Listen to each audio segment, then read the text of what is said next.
Okay, so I did part one of the wrestling review last night, and hang on, I've got morning hair. Ah.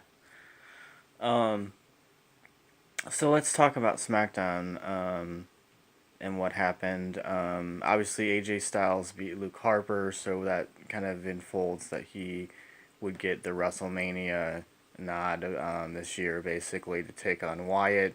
However, Orton basically, like I said before, he's a loose cannon. He was just waiting for the right time um, to basically turn his back on the Wyatt family, which he actually did that last night. In fact, he actually burnt Bray Wyatt's, well, whatever you call it, Holy Grail space of worship or whatever, the Dark Towers of Bray Wyatt, whatever it is. Um, But we saw that Randy Orton basically tricked Wyatt into leaving, and then he basically just burnt down his place of worship, which apparently was Wyatt's powers. So now we get a triple threat, you guys, for WrestleMania, which I think is incredibly worth it. Styles, Wyatt, and Orton in the same ring. Come on, that is like a dream opportunity for WrestleMania this year. And then the possibility of, Undertaker possibly taking on,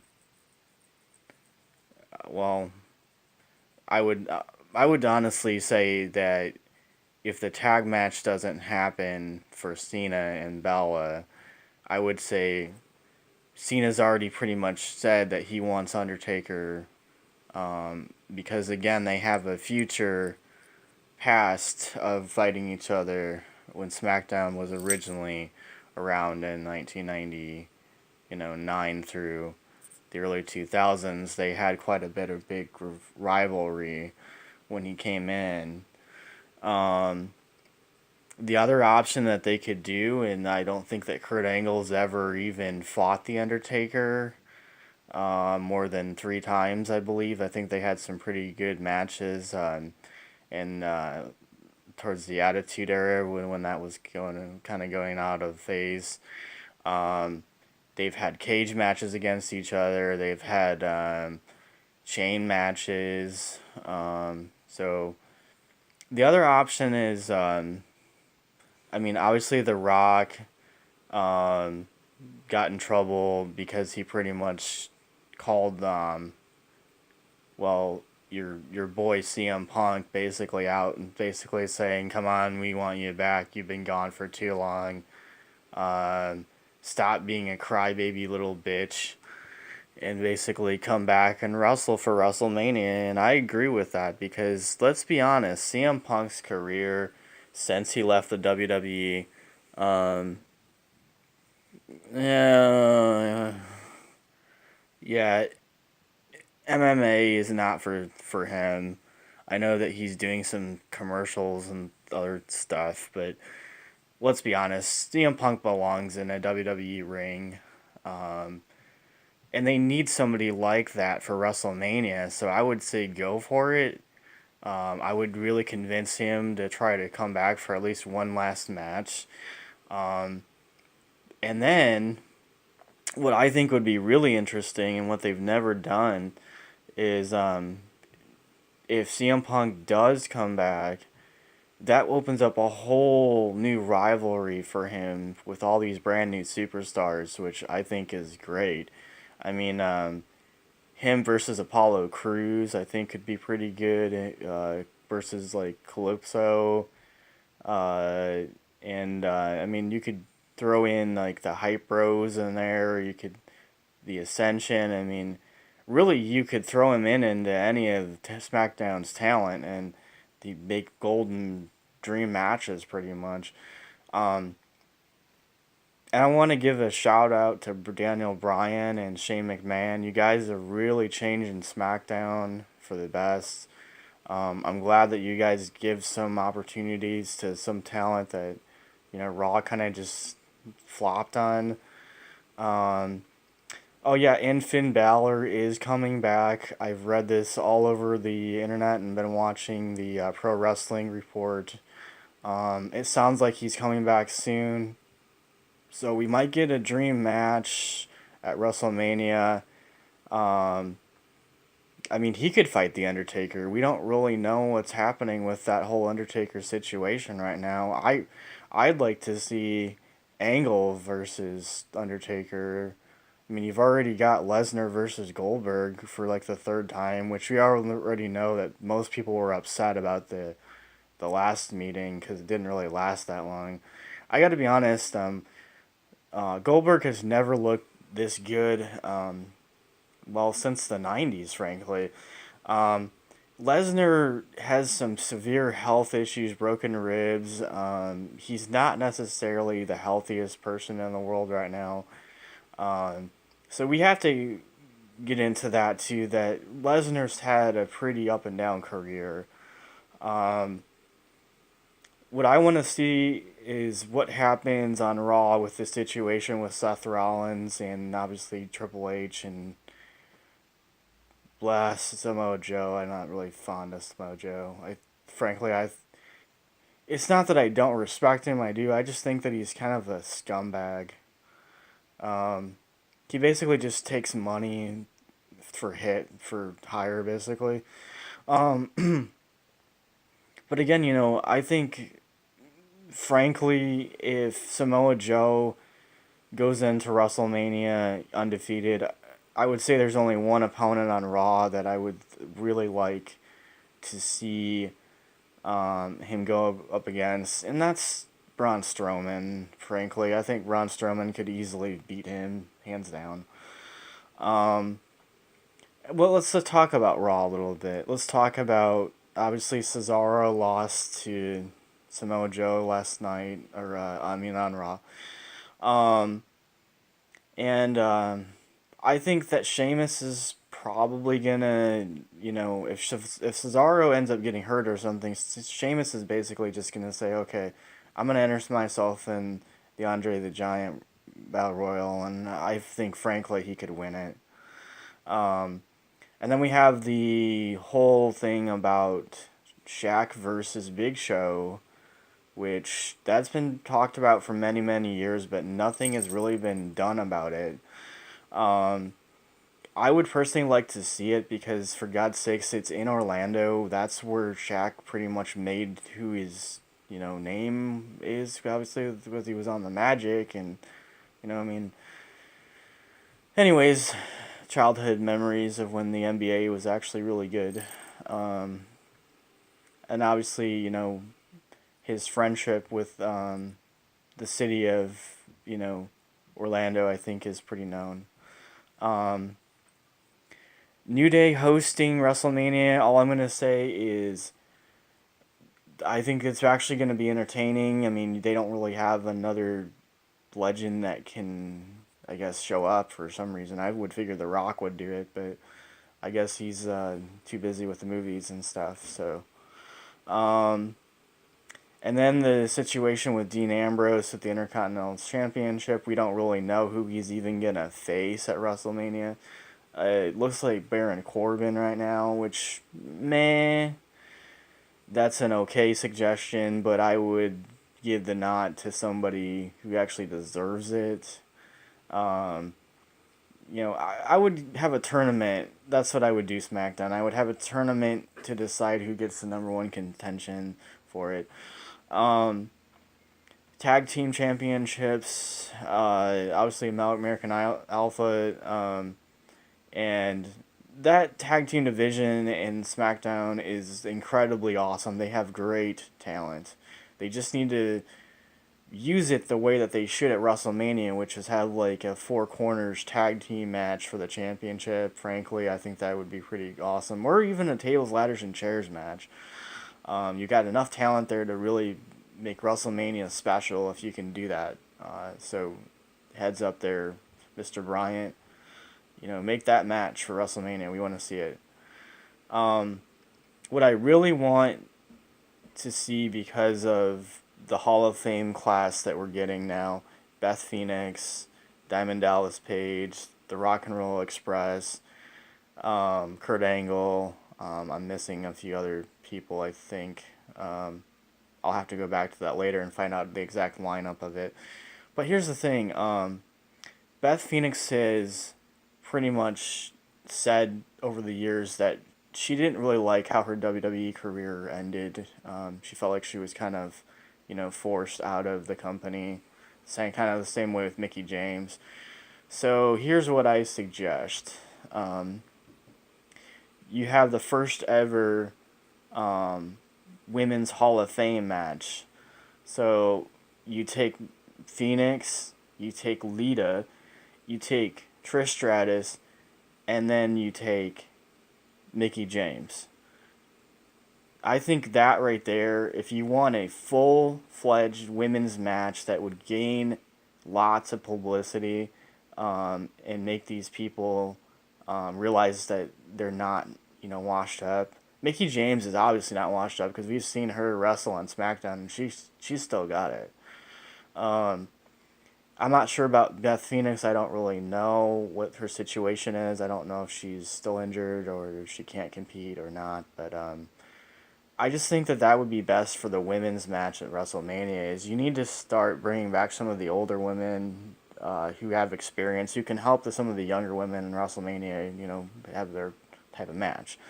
Um, so the Paige situation with WWE is pretty much done and over with. It sounds like she's not coming back, um, and it sounds like she'll end up either going to ROH or TNA, or maybe even Global Force Wrestling, New Japan, Noah. I'm missing some other companies. I can't remember any of the other companies' names right now. Maybe she'll just go to the Indies maybe. But let's be honest. Did Paige really do much for WWE programming in the last year? No, not really much of anything. I think that she's honestly caused her own downfall for her career. Um, Obviously, the thing with Del Rio was really messed up, and I don't necessarily really think that that was good for her career. Um, and I was never a Del Rio fan, anyways. I thought he was average. I don't think he's anything to brag about. I think he kind of sucks, if you want my honest opinion. So, okay, and then let's talk about some free agents that are coming up that are going to be able to be signed very soon.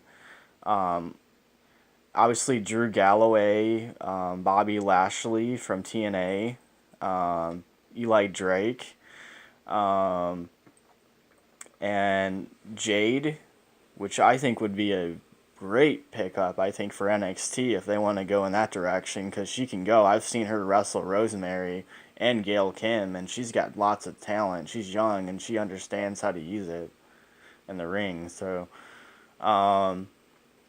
TNA, honestly, is going to lose a lot of their talent right now because management, with the situation that's going on after everything this past year, I mean, really the only people who are going to be interested in staying, honestly, are, you know, the people that they want to work with, and that's obviously EC3, which I'm not too impressed with EC3.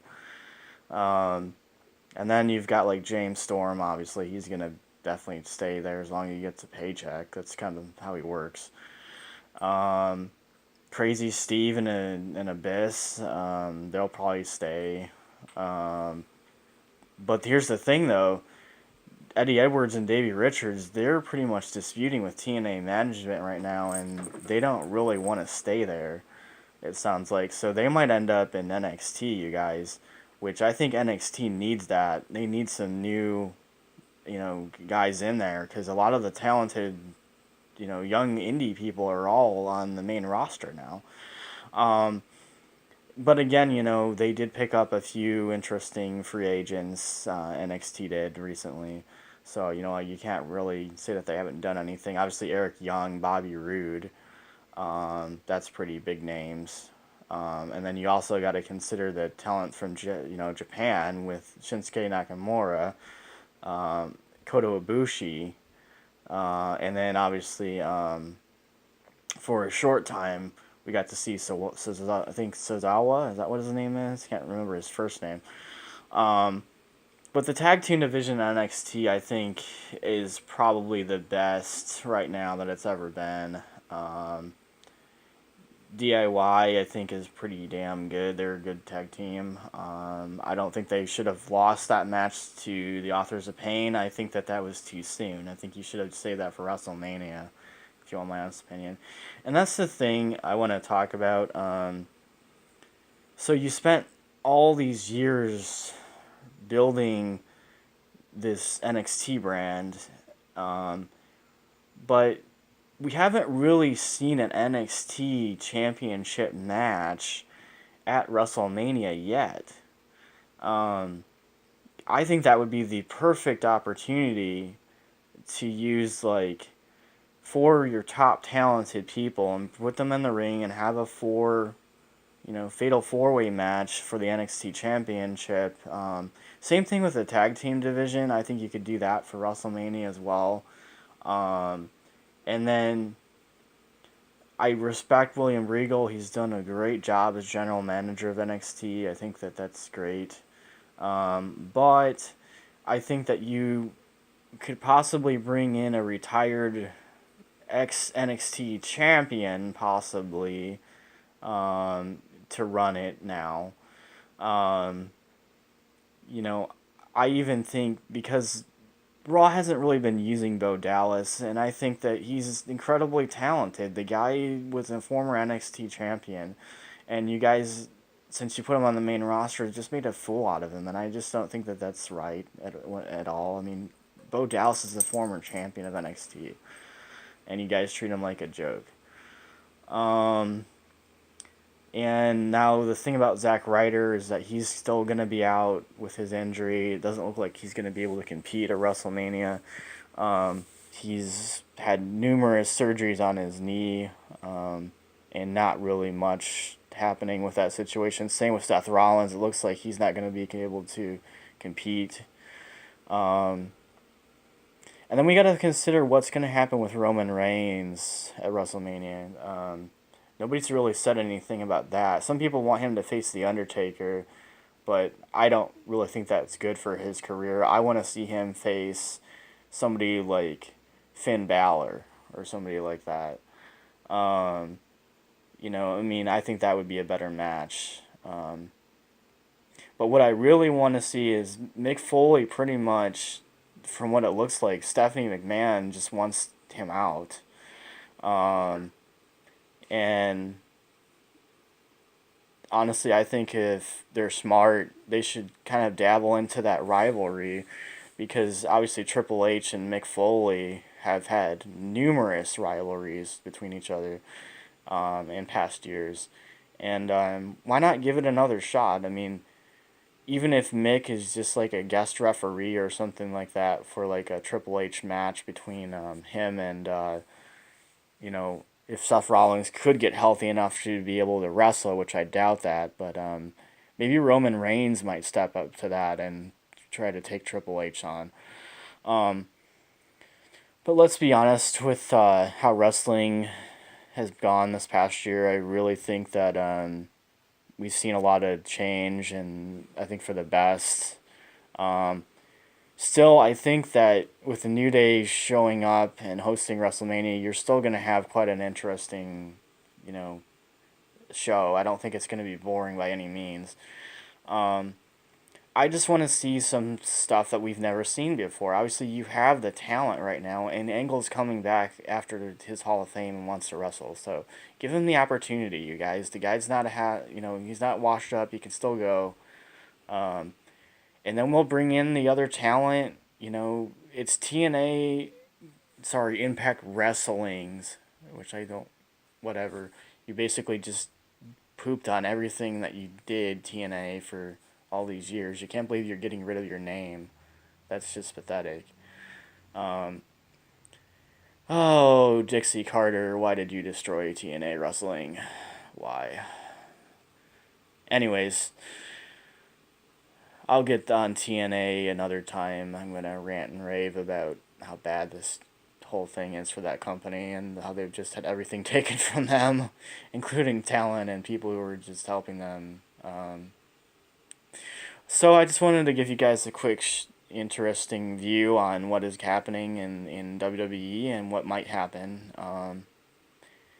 And we might end up with a match between Stephanie McMahon actually and Bailey, and then Sasha versus Charlotte. Obviously, I think is going to happen for Mania. So, but anyways, this is part two of the Devin wrestling show. This is March 2nd, 2017. So you guys hit the like button and add me and comment. Give me some heads up, if you hear anything online about any other stuff going on in like the world of martial arts and UFC or anything like that. Even the possible Conor McGregor versus Money Mayweather, which I'm not sure if that's going to happen or not. Looks like it. But yeah, give me an idea of what's going on. If there's any other stuff going on you want to talk about. So this is the wrestling show part 2. So peace.